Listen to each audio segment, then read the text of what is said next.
Thank you guys for allowing me to come here and speak with you today. I'm really excited to share some of the things going on at Scott. This is my fourth year giving this, and I'm pretty excited about that as well. I want to start just by saying that we're really starting to see some payoff from a lot of hard work from a lot of people. This is a huge team event, including board members, central office staff, a lot of teachers and parents and students at our place, and we're very excited to report that our overall score increased from 62.7 to 71.4. Over the last year, it's a 45 percentile jump in improvement.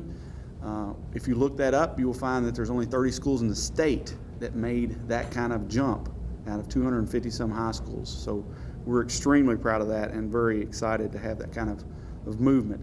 Of all the categories on the state assessment, we actually went up in every single category.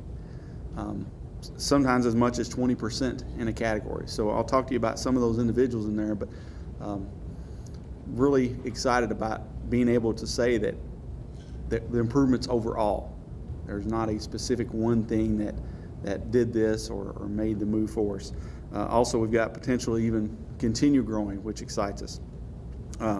Last year, some of the things that we did that actually got us this kind of move is actually something that happened the year before. In the spring of 2012, there was actually a team of central office employees, including administrators and some other things, that came out to Scott High School, did a complete audit of our school, and provided with us a very large target list of things that they saw that should be happening and that we need to do at Scott.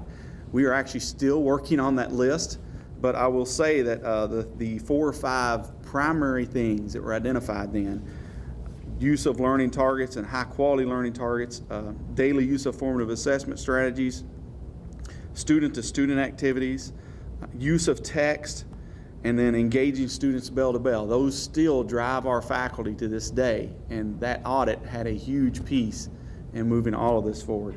The other thing that happened last year is we implemented some RTI classes for our English and math students, and you might remember me talking to you about this last year, that if you're at Scott and you're performing below benchmark as a freshman or a sophomore in math or English, you will receive an extra 72 hours of instruction in that area. Last year, the scores that I read to you, the students got that as sophomores, but the freshmen did not. This year, when students take their assessments as sophomores, they will actually have had 72 additional hours as freshmen and 72 hours as sophomores, and that's in math and English. We think that has a lot to do with those kids doing a lot better on the test. We also increased our intervention with seniors. Our site-based last year used some of their allocation money to actually hire English and math positions to target specific kids that were close to benchmark. In other words, very close to being ready for college, and helping them individually in a small group. We know that increased a lot of those kids' potential and also our scores. We also used our school within a school system. You guys just approved Edgenuity. That was a huge part of how we got a lot of our kids to graduate. If you will notice, our 4-year graduation rate did not improve near as much as our 5-year graduation rate, which is what the state uses now for assessment. And our 5-year graduation rate, a lot of that success comes from that Edgenuity program and the people working with those students individually in that program. Also last year, we made it our mission to teach our kids and our teachers and our parents how important becoming college ready was. At the beginning of last year, some of the kids knew what college ready meant. Now they all know, and they talk about it. And we actually get requests from them, like, how can I be college ready? How can I get college ready? And that was our largest area of increase. We got 62% of our kids to college ready last year, up from 40-something% the year before. So we're very excited about that.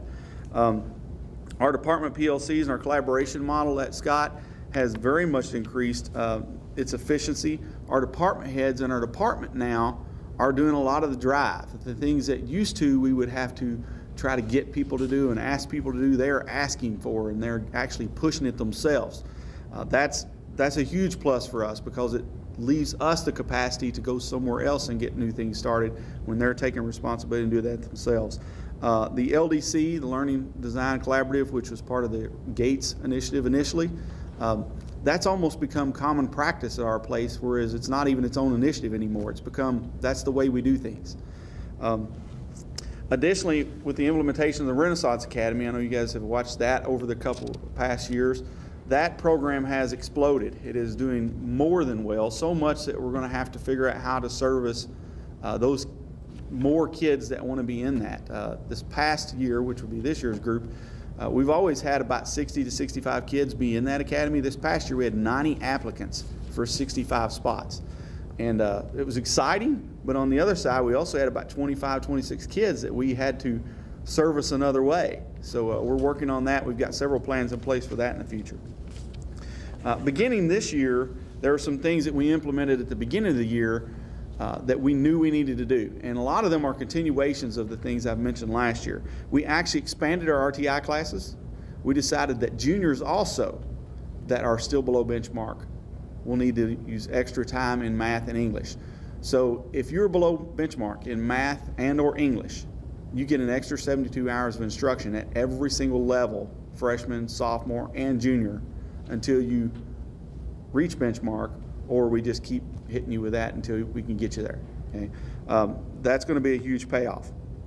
Our seniors who are not performing at benchmark in mathematics actually go into specific CCR math classes where those teachers have had extensive training with Coyote and Compass and also just our normal math standards. And we use MAP for a lot of that, and then once they become juniors, we use the ACT data. Okay? We are still doing our PPR walks. We try to get about 50 in a week. Some weeks we get 60 or 70, some weeks that's down to 20 or 30, but that is paying off huge. And what we're finding is from our walks in the classroom is our teachers are now at a level where they're comfortable enough to have conversations. It's not going into classroom and saying, hey, you're not doing this, you're not doing this. It's going into a classroom and saying, hey, have you thought about doing it this way? And then they usually will come back with things they've tried and things they're going to try. We also have focused our course selections and our prerequisites. We use MAP to place kids in almost every class we have at Scott. Our MAP assessment for freshmen and sophomores tells us if they get extra interventions, if they go in an upper level class, if they go in a regular level class. And we provide ways for kids to move amongst that anytime they like, but MAP is our primary focus for that and our primary use of that. We also have really pushed a school-wide focus on our positive behavior and intervention support system. You may have heard kids talk about Eagle Cash. If you come to my school, you will hear kids talk about Eagle Cash. We started that program a couple years back. Mr. Rogers, one of the assistant principals, I kind of gave him his mission to do that. And what happens is when kids exhibit a positive action or they do something that's a little bit higher than just their normal behavior, they get awarded a little cash card. It's got a nice picture of an eagle on it, and then they can actually cash that in for prizes or for small treats or for t-shirts. They can also enter drawings for things. And I just got this report last week. Last week, when we had an Eagle store, which we set up at lunch and let kids buy these things, last week, a 2-week total, we gave out 1,600 Eagle Cash in a 2-week period. It's become part of the way we do things at Scott, and our kids expect it, and our kids want to get it and want to live up to it. We also, thanks to the Board of Education and a lot of other people's hard work, we also opened a new wing this year. We have doors and walls now in 95% of our rooms.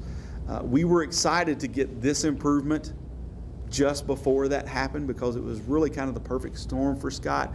We've got a great movement in a great direction, and people are doing really well. And then we get to move in this new wing, so even the physical surroundings feel good and feel better. Our discipline numbers are down tremendously. We think that's part to do with the way we're doing business and the way things are getting better. We also believe that it's part due to our new physical structure. Okay? Based on our analysis and the scores we got back recently, there's still some things that we're working on that we want to concentrate on in addition to things that we're pushing forward already. The first one is career-ready options. We are doing a decent job now of getting kids college-ready. We are not really pushing kids to career-ready the way we want to. We really need to get kids in a career pathway. In the state of Kentucky, about 45% of kids that are college-ready also get career-ready.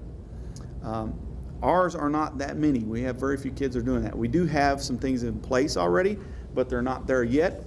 The first one is our culinary program that was instituted a few years back. You heard me speaking of. We have about 60 kids that next year could be completing that program and be taking the test to be career ready. We do expect most of them to make that. We're also looking into setting up feeder programs for the academies. The academies are a great avenue for us here in Kenton County to use a resource to get kids career ready in a pathway that's going to be high demand and high pay. We actually met this week to work on getting a couple feeder systems for that.